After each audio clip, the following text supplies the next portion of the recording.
Hello everyone, thank you for joining us in this edition of the bilingual newscast on Equinoxe Television, live from our headquarters in Cameroon's economic hub at Douala. The first part of this newscast review, Christine Babanda.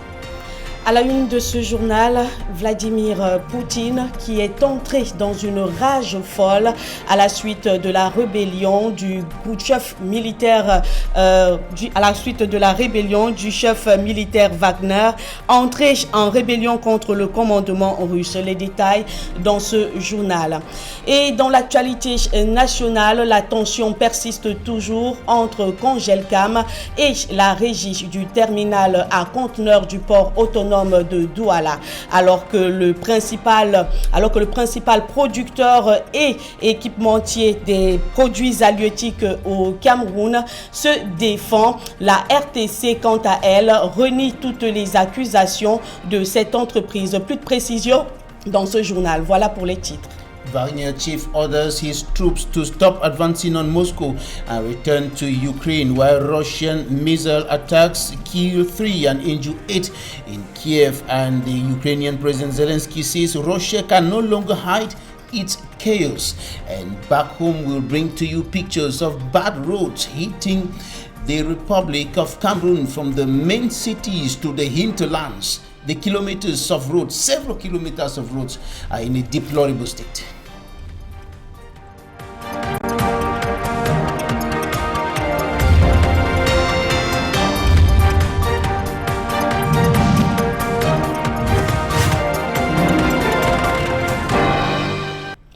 Dans l'actualité nationale de ce samedi soir, les habitants du quartier Bonendale ont le moral dans les chaussettes, en cause le mauvais état des routes qui fait craindre le pire aux usagers. Plus de précision dans ce reportage que signe Ulrich Ngonomala. Il faut s'armer de courage pour allier Rai Bonaberi à Bonendale, passant par l'abattoir Sodepa.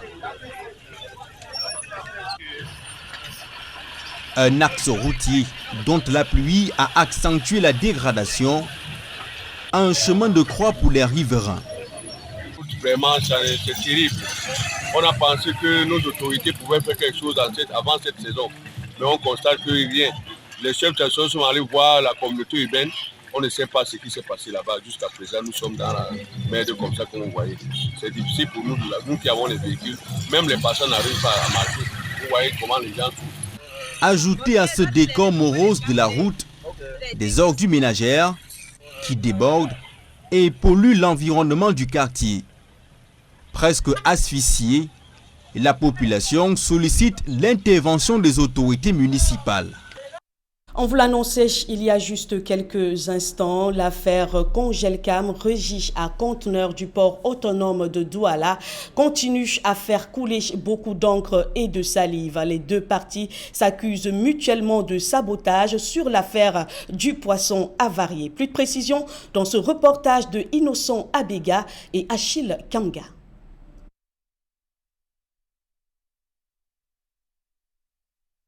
L'affaire Congelcam RTC défraie la chronique depuis plusieurs jours. L'importateur de poissons congelés accuse la régie du terminal à conteneurs du port autonome de Douala d'avoir délibérément débranché plusieurs de ces conteneurs, entraînant la perte de leurs produits, ce que la RTC dément formellement. Quelqu'un qui s'investit tant qu'il soit accusé de sabotage. Tout au contraire, je pense que si c'était agi du sabotage, la RTC n'aurait pas investi autant d'argent.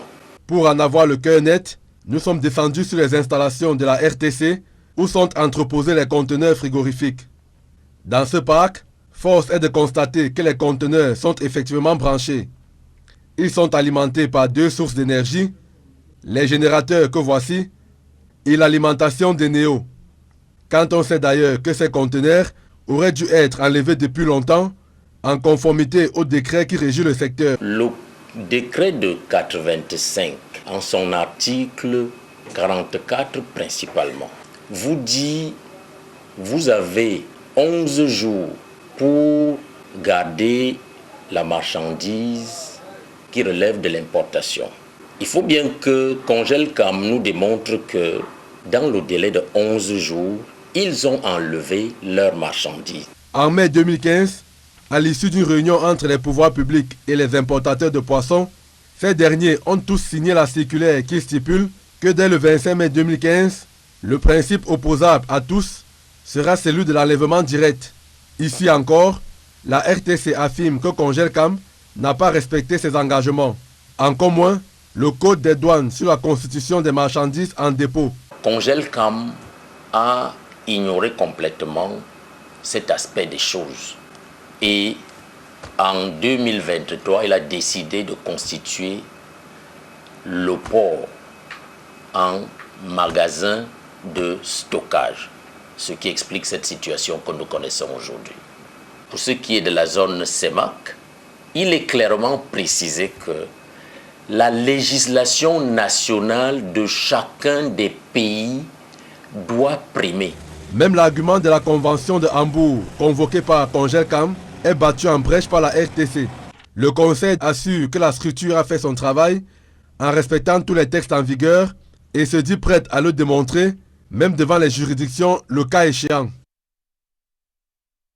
Parlons à présent d'autre chose, de nouvelles techniques de réfrigération pour faire face aux impacts des changements climatiques. C'est ce que proposent les professionnels de la climatisation et de la réfrigération dans la ville de Douala. En prélude à la journée mondiale de la réfrigération, ces experts expliquent le bien fondé de la prise en compte de ces techniques dans le processus de réfrigération. Plus de précision dans ce reportage que signe Steve Eboulé, Mathilda Kimazou et Achille Kanga. Le changement climatique, avec les effets induits de la chaleur, touche l'environnement immédiat des populations de l'Afrique subsaharienne.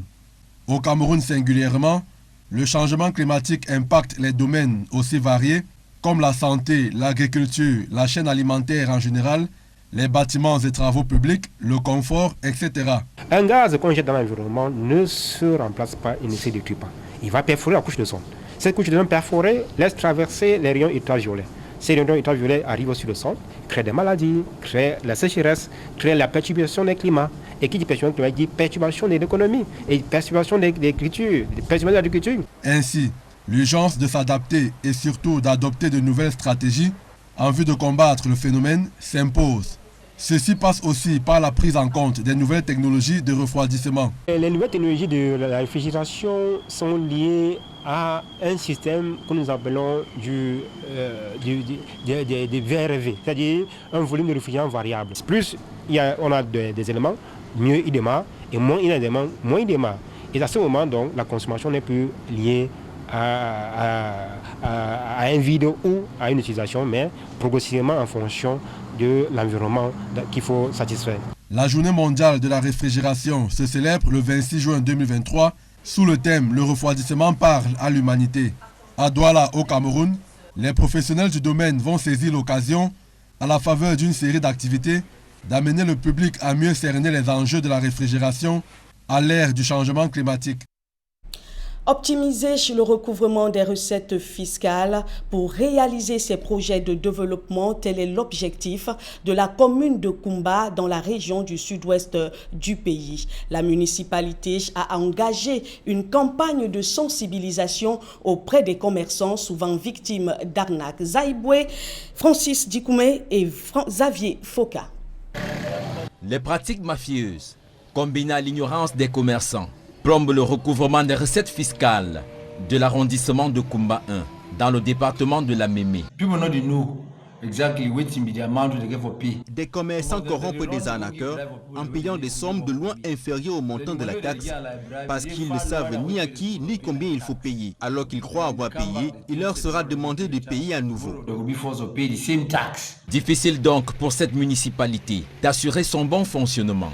Afin d'éviter des incompréhensions et des tensions, la trésorerie municipale et la mairie se sont lancés dans une campagne de recensement et de sensibilisation des commerçants. 2009 law on the local fiscal system is very clear on the sanctions that await people who evade taxes at all the levels. Les textes de 2020 sur le système fiscal local sont clairs au sujet des pénalités qui visent ceux qui ne payent pas les taxes ou qui les font en retard. In recovery or in paying will attract a certain penalty. Non-payment will equally attract a certain penalty. Ils entendent créer un fichier numérisé et travailler en étroite collaboration avec les commerçants pour une collecte efficiente et transparente des taxes communales qui permettront d'assurer le développement de cette municipalité sans attendre un apport extérieur. We were not able in the past to even manage and take care of some. Par le passé, nous n'étions pas en mesure de nous occuper des besoins de la commune. À présent, avec un bon recouvrement, 100 centimes additionnels, nous pouvons déjà mobiliser les fonds. Pour faciliter la tâche à ces commerçants, impactés par la crise sécuritaire, il leur sera permis de procéder au paiement par tranche, avec moratoire. À l'étranger, le chef du groupe Wagner défie Vladimir Poutine qui promet une punition implacable. Et en Sierra Leone, plus de 2 millions de Sierra Leonais étaient attendus aux urnes ce samedi 24 juin pour élire leur président dans un contexte de crainte d'une violence. Essia, Claudia et Achille et Innocent Abeka ont capté pour nous quelques nouvelles à l'international. C'est dans un climat tendu que 3,4 millions de Sierra Leonais se sont rendus ce 24 juin aux urnes pour élire leur président. Le président sortant, Julius Maada Bio, brigue un second mandat face à 12 autres candidats. Selon les analystes, c'est un match qui se joue entre lui et son principal adversaire, Samora Kamara, qu'il a battu de justesse il y a 5 ans. Ces élections se sont déroulées dans un contexte où les défenseurs des droits dénoncent la persistance de graves abus comme l'ouverture en février d'un procès pour corruption contre Samora Kamara. La cherté de la vie préoccupe les citoyens car l'inflation en nette augmentation, 41,5% en mars dernier. Pour être élu au premier tour, un candidat doit recueillir 55% des votes valables. Notons que les Sierra Leonais ont au même moment élu leurs députés et conseillers régionaux. En Russie, le président Vladimir Poutine a dénoncé ce 24 juin un coup de poignard dans le dos du groupe Wagner lors d'une adresse à la nation. En effet, le chef du groupe paramilitaire russe est entré ouvertement en rébellion contre le commandement russe. Il vient de publier une série de messages affirmant qu'il était rentré avec ses troupes mercenaires dans la ville de Rostov, dans le sud de la Russie, après avoir pris le contrôle des sites militaires. Il accuse l'armée régulière russe d'avoir bombardé ses hommes. Selon le maire de la capitale Sergei Sobyanin, des activités antiterroristes sont en cours à Moscou dans le but de renforcer les mesures. Vladimir Poutine a assuré dans son discours que les rebelles seront inévitablement punis. Le parquet général russe a annoncé l'ouverture d'une enquête pour mutinerie. Ce clin d'œil à l'étranger referme la première partie de votre journal. La seconde partie en langue anglaise, c'est avec vous, Babila Jonathan. Right, Christine, thank you, dear viewers, for staying with us in this segment of the bilingual newscast on Equinoxe television. From the big cities to the hinterlands of the Republic of Cameroon, roads are in a deplorable state. Several kilometers are in an advanced state of dilapidation. A case in point in this newscast is Douala 4, Bonaberi. Details with Malaglory. Malaglory with details on the state of roads in Bonaberi Douala 4 subdivision. Several roads running across that administrative unit are in a very bad state, and commuters are going through thick and thin on the roads. Moving from one part of the subdivision to another is becoming an uphill task, and commuters are lamenting over the consequences of the bad state of roads on their vehicles, on their motorbikes, and there are also adverse consequences on business activities. Malaglory reports. The student when he first met Nijan Frunde in 1983. At that time, Nijan Fendi was operating his Mbibi bookshop in Bamenda. As a bookseller, he played a crucial role in preserving the Anglo-Saxon system of education, whose syllabus was going to be changed. The Anglo-Saxon system of education was being undermined in 1983 when they decided to change and come out with a new syllabus. We as student activists saw that it was not Anglo-Saxon. We're sorry for that little mix-up there. That was rather a report talking about the national chairman of the Social Democratic Front, SDF political party, who died recently at the age of 82. And that was a testimony from one of the persons who have lived with him since the creation of the Social Democratic Front. And Justice was talking about his humanism and his way of life that pulled several persons close to him. Now we go back to Bonaberi in the Douala 4 subdivision, in which we're going to show you the bad state of roads, and Mala Glory compiled the report on the deplorable states of roads in Bonaberi. As drive in large pothole filled with water. Several cracks on the road adding to the pile of garbage occupying another portion of the already bad road makes it inaccessible for the inhabitants. This is a stretch of road leading to the Douala Slaughterhouse, Sodepa and Bonandale neighborhood. This is one of the biggest slaughterhouses in Cameroon, and the road is not supposed to be in the state. The company distributes meat in the whole littoral region and the southwest region. The rains have further worsened the deplorable state of the road. The locals revealed that numerous complaints have been given to the authorities to see into their problem. It's really bad. We thought the authorities were going to do something about the road before now, but yet nothing has been done. The quarter heads met with the urban council. We don't know the outcome of the meeting. A difficult situation even to school children and business people who ply on this road on daily basis. Their plea is for the public authorities to rehabilitate the road in order to ameliorate their living condition. And the division officer of the Douala 5 subdivision continues the fight against high crime wave in his municipality after a gendarme officer was killed by unidentified gunmen around Koto Immeuble and an individual killed in the Makepe Misoke. And the division officer launched an operation to cleanse the neighborhoods. Manjikan Gabriel has more. A suspect caught in the midst of an operation at the Koto Immeuble neighborhood of Douala 5 subdivision. With him were some syringes and tramadol. Unable to explain himself, he will be picked up by security forces. At the other end, several commercial motorbikes were discovered inside grass. These are stolen commercial motorbikes that have been hidden. We had all information before descending here to seize them. All of the bikes will be taken to the council garage for onward identification before being released. Officials of the Douala 5 Council, after discovering the commercial bikes, will take time to transport them to the council garage. But at the time the exercise was going on, some of those whose bikes were taken came up with some identification documents to collect them. Unfortunately, they were denied access. What I'm going to say, there will be no document. They will bring their documents and we shall go towards the different stores where they bought the bikes.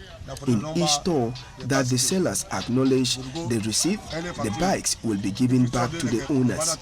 Many fake documents are in circulation now. Because we will not say they make a fake factory. These discoveries were made during an operation supervised by the divisional officer of Douala 5, Dr. Asongwe Kletus, at the Koto Immeuble neighborhood. Several makeshift stores installed in an irregular manner were also destroyed by the Douala 5 Council police. Some of these makeshift stores were allegedly used to sell hard drugs.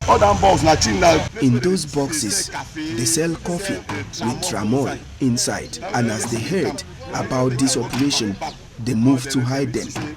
Unfortunately, we caught them. The destruction of these makeshift stores falls in line with the fight against urban disorder in the Douala 5 subdivision, which has led to the rise of insecurity that saw the killing of a female gendarme major at the Koto Immeuble neighborhood days back. During the exercise, some suspects were also picked up by security forces who accompanied Dr. Anuafo Cletus Asongwe to the field. Several councils in the crisis-stricken northwest and southwest regions of the Republic of Cameroon are finding it quite difficult to meet up with their objectives. Many of them are limping, so to speak, as a result of the insecurity that's been prevailing over there for more than 6 years now. And added to this, some traders are now avoiding to pay taxes. This is what is happening in the Kumba, in the Meme Division, southwest region of the Republic of Cameroon. And the council authorities are now lamenting over the low tax collection. Details with Immaculate Fogwe. Kumba 1 council agents on the streets of Kumba to register all business persons while educating them on the importance of paying their taxes. The tax recovery mission launched by the Kumba 1 council is meant to generate funds which will ease the development of the area. We have noticed lately that there are a lot of embarrassments in the field. Sometimes the business people complain that they are embarrassed by some people who are council workers, and there are even some persons who disguise in the form of council workers to extort money from people in the name of collecting taxes. And that's one of the challenges that we have had. Authorities decry the high rate of tax avoidance while warning defaulters of what awaits them. The 2009 law on the local fiscal system is very clear on the sanctions that await people who evade taxes at all the levels. And we're talking about local taxes in all forms of local taxes, and in their different forms, they have their different penalties. The new database tax collection system is expected to go operational anytime soonest and will ensure the transparent collection of taxes as well as prevent bribery and corruption on the field. We have noticed that even at the level of the system internally, sometimes it may be difficult for me to know how well our recovery agents are doing in terms of tax recovery. So with the database we are putting in place, it will be easy first to create a better atmosphere of cooperation and collaboration between the council personnel and the taxpayers. Aware of the socio-political challenges plaguing the area, the council has permitted business owners to pay their taxes instrumentally.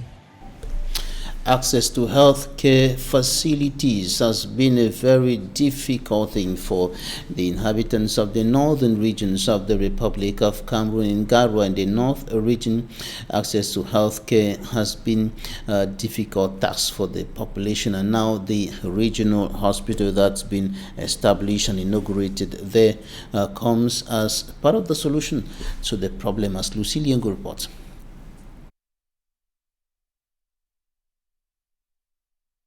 Access to adequate health care has been a major challenge to the population of Garwa in the far north region. Reports published by the World Health Organization revealed that maternal and child mortality rate has been on the rise. To therefore improve on the healthcare services of the population of Garwa, the Prime Minister, Head of Government Joseph John Gute, in a ceremony has inaugurated the Garwa Regional Hospital. Les plateaux techniques de formation sanitaire existantes ont été relevés. De nouveaux hôpitaux dotés d'équipements à la pointe. The hospital has been equipped with specialized equipment, beds, and machines. The center aims at providing better treatment and solution to the health problems of the population. During the ceremony, the director, Dr. Ina Rakia, was installed to her duty post. Dr. Ina Rakia is an obstetrician gynecologist. Elle obtient à l'université Félix Houphouët-Boigny le diplôme d'études spécialisées en gynécologie obstétrique avant de prendre ses quartiers à l'hôpital gynéco-obstétrique et pédiatrique de Douala. The hospital is also expected to offer services at a low cost so that patients can benefit or have access to health services. The mayor of Garua and some authorities say the initiative is timely. Sierra The campaign are waiting by violence. Sierra Leoneans went to the polls today to vote in the general election in that country. Meantime, Russian president says there are plans being made by a private military army to unseat him from his position. A round of these stories, with Immaculate Fogwe. Sierra Leoneans are awaiting general election results after heading to the polls today to choose their next president. Today's election follows a very tense campaign that turned violent after one person got killed during a protest march in Freetown. President Julius Biya, 59 years old, of the Sierra Leone People's Party is running for a second 5th term. His main rival among the 12 challengers is Dr. Samura Kamara of the All People's Congress. Accusations of election irregularities were also being thrown on Saturday after the leader of the opposition alleged ballot stuffing and voter suppression in some parts of the country. However, the electoral body had insisted that they had mechanisms put in place to ensure a fair vote. The election is taking place amid mounting frustration due to an ailing economy, rising unemployment and deadly protest. And in Russia, President Vladimir Putin pledges decisive action to halt what he qualifies as treason of armed rebellion by the head of the Wagner mercenary group, whose fighters are advancing towards Moscow in an apparent insurrection that is threatening Putin's 24-year rule. President Putin delivered a televised address after Yevgeny Prigozhin vowed to go all the way to Moscow to topple Russia's military leadership. The Wagner Group is a private military army that's been fighting Russia's regular army in Ukraine. And now in sports, supporters of the 4 teams that played the semi-finals of the Cameroon Cup have decried the conditions in which they watched the games at the Douala Omnisport Stadium. The game took place in very, very difficult conditions for the supporters. And our sportsman, Spanjikan Gabriel, was there and our report. The Public Works Department, PWD of Bamenda, have qualified for the next phase of the Cup of Cameroon. They defeated Stade Banjul. Stade Banjul, that was the surprise package in the course of this competition this season. And goals from Junior Tanko, Lionel Ateba, Christian Bida helped PWD of Bamenda to beat Stade Banjul by 2-1, with the long goal of Stade Banjul scored by Suarez Pancho. The victory of the Abaka boys was celebrated by their fans, many of them at the Annex Stadium here at the Bepanda Omnisport Stadium.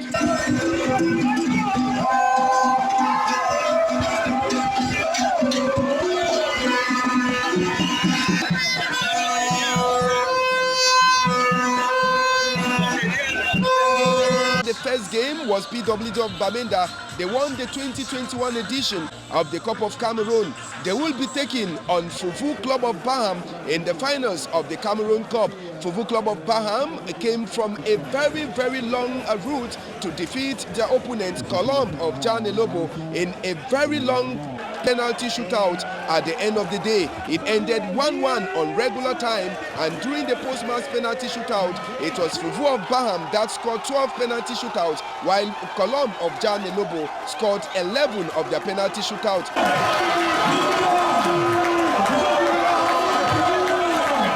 The Cup finals this season will pit 2 former winners of the Cup of Cameroon, PWD of Bamenda in 2021, Fufu Club of Baham in 2010. Who is going to take the 2023 edition of this Cup of Cameroon? It will be decided on the pitch, certainly in Yaoundé. Raoul Tabufue, Smart Njikan Gabriel at the annex of the Bepanda Omnisport Stadium for Equinoxe Television News. Thanks a bunch, sportsman Smanjik and Gebre for sports news there. And we wrap up with this information concerning several persons that are reported dead on National Road number 4. They are said to have died in an accident not far from Ebebda in the central region of the country. We shall be coming back with greater details in our subsequent news editions. Coming up right away, the second part of the special edition of Equinoxe, which Sejalo and his guests are analyzing recent developments on the Russia-Ukraine war. Christine. Thank you, Babila Jonathan. La nouvelle est tombée ce soir, une collision frontale sur la nationale numéro 4, Bafoussam-Yaoundé, fait plusieurs morts. L'excès de vitesse serait à l'origine de ce drame tragique. Cette actualité referme donc votre journal. Merci de votre fidélité. La suite, c'est avec Equinoxe ce soir, édition spéciale.